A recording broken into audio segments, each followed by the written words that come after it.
Jesse James Biography. 1847 to 1882. Jesse James was a bank and train robber in the American Old West, best known as the leading member of the James Younger gang of outlaws. Who was Jesse James? Jesse James and his brother Frank served for the Confederate Army before embarking on criminal careers in the Old West. The James brothers made a name for themselves as bank and train robbers, leading the James Younger gang. Gang member Robert Ford killed Jesse James in 1882, after which James became a legend of the Old West. Early life. American outlaw, robber and legendary figure Jesse Woodson James was born on September 5, 1847, in Kearney, Missouri. Jesse and his brother Frank James were educated and hailed from a prestigious family of farmers.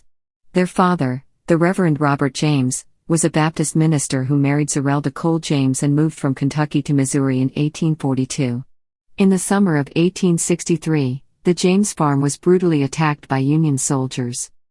Jesse was 16 when he and Frank became Confederate guerrilla soldiers, riding alongside William Quantrill and Bloody Bill Anderson. Partners in crime. Some historians accuse Jesse and Frank of being cruel to Union soldiers, while others argue that it was the brutal treatment the brothers received that turned them to a life of crime. Either way, they rebelled against harsh post-war civil legislation and took the law into their own hands. They began robbing trains, stagecoaches and banks that were owned or operated by a northern institution. There has been speculation that the boys and their gangs were like Robin Hood, robbing the rich and giving to the poor, but there is no evidence for that. Most likely, they kept the money for themselves. From 1860 to 1882, the James Gang was the most feared band of outlaws in American history, responsible for more than 20 bank and train robberies and the murders of countless individuals who stood in their way.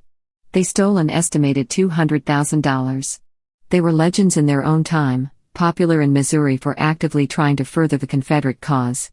On December 7, 1869, the gang robbed the Gallatin, Missouri, bank. Jesse asked to change a $100 bill, and thinking that the banker was responsible for the death of Bloody Bill, shot the man in the heart. Local newspapers labeled the actions vicious and bloodthirsty and called for the gang's capture.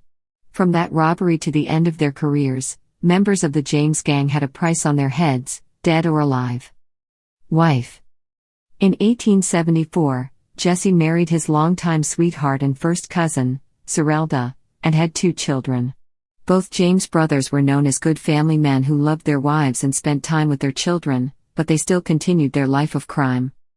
Though protected by their community, they were always on the move. Even after other members of the gang had been killed, and their friends the Youngers had been sent to prison for 25 years, in 1879, the James brothers planned one more robbery with Charlie and Bob Ford. Little did they know that Governor Crittenden of Missouri had put together a reward fund so large that the Fords had turned traitor to earn it. Death. After breakfast on April 3, 1882, Jesse turned to straighten a picture on a wall of his home, and Bob shot Jesse in the back of the head. Jesse died instantly at age 34. People in Missouri were outraged at the method used to capture him and considered it a cowardly assassination. Within 3 months, Frank surrendered to Crittenden. The juries would not convict on the meager evidence, so Frank resumed a quiet life.